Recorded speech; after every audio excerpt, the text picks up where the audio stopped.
Hi, எல்லாத்துக்கும் இனிய சுதந்திர தின நல்வாழ்த்துக்கள். இன்னைக்கு நம்ம இந்த நாளில் ஒரு ஸ்வீட் தான் செய்ய போகிறோம்.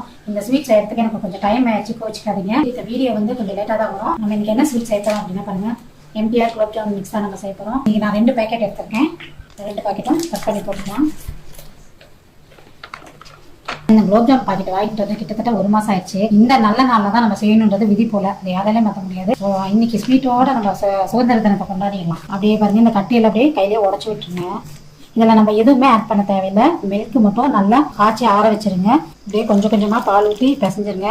ரொம்ப பால் ஊற்றி பிசைஞ்சிட்டிங்கன்னா அப்புறம் வந்து ரொம்ப இலக்கமாயிடும். நம்ம வந்து இதை வந்து குலோப் ஜாமுன் மிக்ஸ் வந்து பார்த்திங்கன்னா லேசாக தான் நம்ம வந்து பிசைஞ்சு கொடுக்கணும். ரொம்ப அழுத்தம் கொடுத்தலாம் பிசையக்கூடாது. மாவு இந்த பதத்துக்கு பிசைஞ்சு எடுத்துக்கோங்க.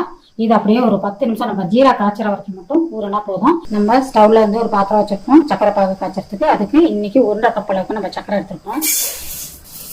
அதே கப்பில் நான் 2 கப் அளவுக்கு நம்ம தண்ணி சேர்க்க போகிறோம். சக்கரை வந்து பார்த்தீங்கன்னா ரொம்ப பதம்லாம் வரக்கூடாது. அது என்ன பதம் அப்படின்றத நான் உங்களுக்கு சொல்கிறேன். சக்கரை வந்து லைட்டான அந்த பிசுபிசுப்பு தன்மை வந்தால் போதும். உங்களுக்கு ஒரு கம்பி பதம்லாம் வரணுன்ற அவசியமே இல்லை. ஒரு கம்பி பதத்துக்கு முன்னாடியே நீங்கள் வந்து ஸ்டவ் அணைச்சிருந்தா உங்களுக்கு கரெக்டாக இருக்கும். வாசத்துக்கு நான் ஏலக்காய் தூள் வந்து பார்த்தீங்கன்னா அந்த உள்ள இருக்கிற விதையை மட்டும் உடச்சி சேர்த்துருக்கேன். கொஞ்சமாக சேஃப்ரான் சேர்த்துக்கலாம் கலருக்காக.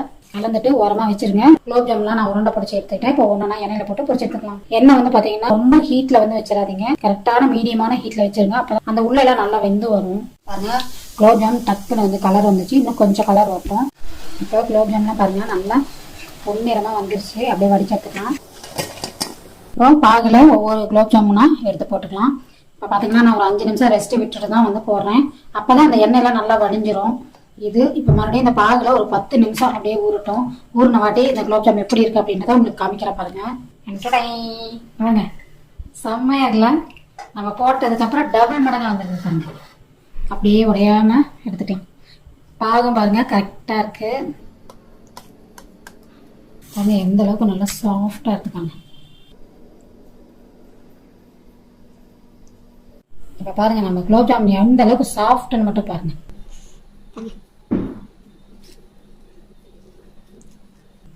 பாருங்க எந்த அளவுக்கு சூப்பரா இருக்கு பாருங்க. உள்ள எல்லாம் நல்லா சாஃப்டா அந்த பாகுலாம் நல்லா இறங்கி எவ்வளவு பெருசாகி சூப்பரா இருக்கு பாருங்க. செம்மையா இருக்குதுங்க. என்னதான் இருந்தாலும் நம்ம வீட்டில் செஞ்சு சாப்பிட்ற ஸ்வீட்டு நம்ம வீட்டில் செஞ்சு சாப்பிட்ற ஸ்வீட் தான்.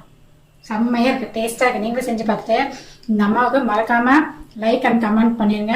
நம்ம சேனலை சப்ஸ்கிரைப் பண்ணி வச்சுக்கோங்க.